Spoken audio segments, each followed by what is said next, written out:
France is facing a new storm in Africa, and this time it is coming from a direction many did not expect. For decades, France has held on tightly to its influence in West Africa, trying to maintain political and military control over nations like Burkina Faso. But today the ground is shifting, and the balance of power is moving fast. China has stepped in, not just with trade and infrastructure, but with weapons.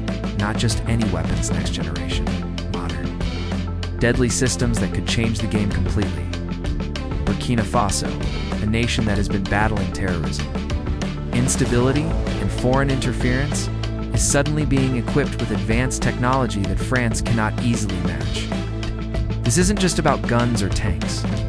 We are talking about drones, precision systems, and modern armored vehicles tools that give Burkina Faso the ability to defend itself without leaning on France's old promises.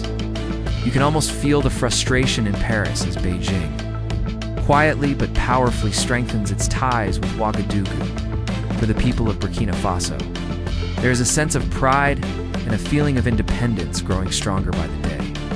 Imagine a country that for years was forced to rely on foreign powers, now holding weapons that allow it to stand tall and say, "We can defend our own land."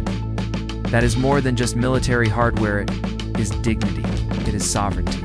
It is the beginning of something new. And here's the human side of it. Soldiers who once marched with outdated equipment are now stepping forward with modern gear, feeling more capable, more confident. Families who once feared for their safety, at night may start to believe in a safer tomorrow. It's not just about politics and geopolitics, it's about lives. It's about people who want to live free without the constant shadow of foreign domination. At the same time, the tension is undeniable. France sees this as a direct challenge, a loss of grip in a region it once considered its backyard. China, on the other hand, sees an opportunity to build trust, loyalty, and influence through strength and support. The clash of these two giants is unfolding right in the heart of Africa, and Burkina Faso has suddenly become the stage where history is being rewritten. The story unfolding in West Africa is one that carries the weight of history, pride, and a growing sense of independence. For decades, France has been the dominant hand-shaping military, economic, and political realities in countries like Burkina Faso. The French presence wasn't just about support or friendship. It often came with strings attached, leaving many Africans feeling that their nations could never truly stand on their own. But now, a quiet storm is brewing. It is being fueled by something that feels both symbolic and powerful: China's supply of next generation weapons to Burkina Faso. This is not just a military exchange, it's a statement that could shift the balance of power in the region. Imagine the emotions of a Burkinabe soldier who, for years, has relied on outdated weapons, often secondhand gear handed down through Western programs. He has seen his people suffer from insurgencies and foreign manipulation, all while being told his country must depend on others for survival. Now, picture that same soldier standing in front of a newly delivered armored vehicle or holding advanced equipment that rivals what foreign powers bring into the region. The pride, the sense of dignity, and the spark of hope that comes from this moment cannot be understated. It is a shift not just in technology, but in psychology. For the first time in a long time, the idea that Burkina Faso can defend itself without bending to the will of old powers feels real. This delivery of weapons from China goes beyond the physical hardware. It represents the reshaping of alliances, a rewriting of who gets to call the shots in Africa. For France, the symbolism is deeply unsettling. For years, it was France that maintained influence through military bases, training programs, and partnerships that often carried hidden costs. And with China stepping in, that old dominance looks shakier by the day. The very foundation of France's traditional influence in West Africa is being tested in ways it has not experienced in decades. What makes this even more emotional for many in Burkina Faso is the backdrop of their ongoing struggles. Insurgencies and instability have haunted the region, often worsened by foreign meddling and a lack of genuine investment in African-led solutions. France's promises of help rarely delivered the kind of security or respect the people longed for. In many cases, it felt like foreign powers benefited more than the local population. With China's weapons arriving, even if they are just tools of war, they come tied to a different message. Burkina Faso does not have to be forever dependent. It can choose who it partners with, and it can choose how it defends its land. There is also a wider ripple effect to consider. Other African nations are watching closely.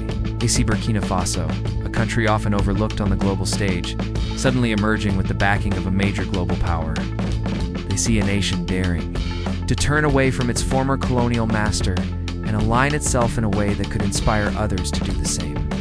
For many across the continent, the news feels like a breath of fresh air, almost like a long overdue act of defiance. It says Africa is no longer just a playground for Europe. Africa can make its own decisions, even if those decisions upset the traditional powers. And for France, this is more than just losing influence in one country. It signals a broader trend of fading power. The emotional sting for France is heavy because it is not just about geopolitics. It is about history, pride, and the realization that its old model of influence is crumbling. To see a former colony like Burkina Faso openly welcome China's support must feel like watching a door close on centuries of dominance. For France, it is a wound to its identity as much as it is a strategic setback. For the people of Burkina Faso, however, this moment feels empowering. Of course, the weapons themselves are not magic. They won't instantly solve all the challenges the country faces, but they symbolize something far bigger. They are a declaration of intent, a reminder that Burkina Faso is ready to chart anew. Of course, the emotional impact on the youth, the soldiers, and the everyday citizens is something no foreign analyst can fully measure. It is for ordinary citizens, especially in the rural areas most scarred by extremist violence, these weapons shine as a light of hope. For years, villagers have lived in fear of attacks, knowing their army was stretched thin, outgunned, and often dependent on foreign military bases for any real response. But foreign armies never protected them the way they expected. Now, when they see their own soldiers marching with modern equipment, it changes something inside them. It feels like finally their nation is taking responsibility for them, standing up for them, saying, "We will not leave you at the mercy of anyone." That is a profound emotional shift, one that plants seeds of confidence in the people. On the global stage, these weapons tell a story too. They send a message to France and to the wider world. Burkina Faso is no longer a colony in practice or in spirit. For so long, France's military presence was justified as a stabilizing force. But it also kept Burkina Faso in a cycle of dependency. Every bullet, every armored car, every strategic plan came stamped with the insignia of Paris. Now, the balance is changing. Every Chinese-made drone that flies over Burkina skies is like a flag planted in the ground, declaring independence. All over again. It whispers to the world that sovereignty is not just an old speech from the past, it is alive. It is armed, and it is determined to be defended.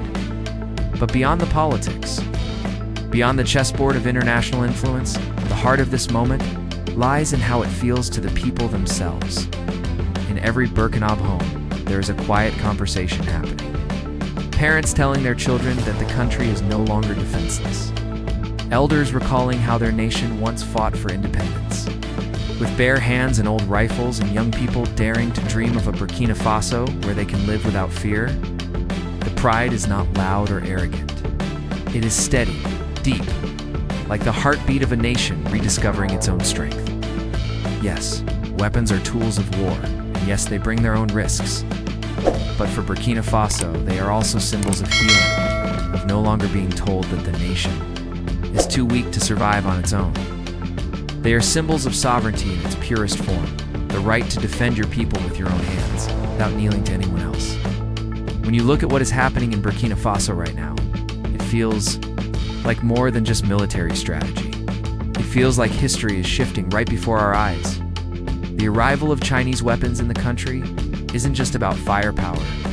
It is about a much bigger clash, a tug-of-war between old powers like France that once ruled Africa and new players like China who are stepping in with promises of partnership and respect, and the people of Burkina Faso can feel that shift deep in their bones.